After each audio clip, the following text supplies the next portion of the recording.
relying on grace.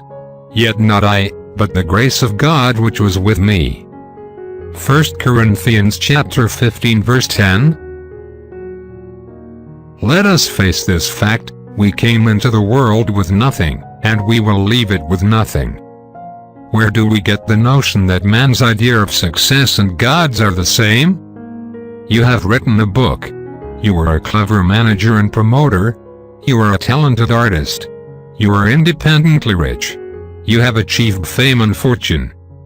Without the gifts of intelligence, imagination, personality, and physical energy, which are all endowed by God, where would you be?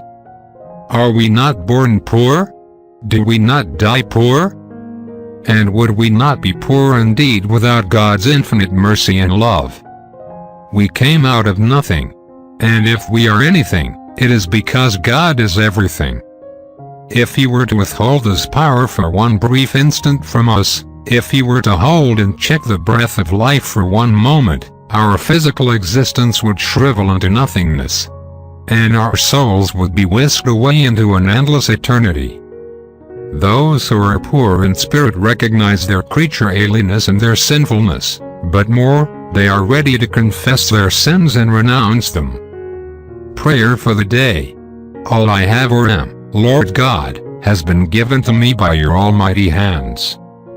Forgive me when I tend to boast about my own accomplishments, for I am nothing without your grace and love.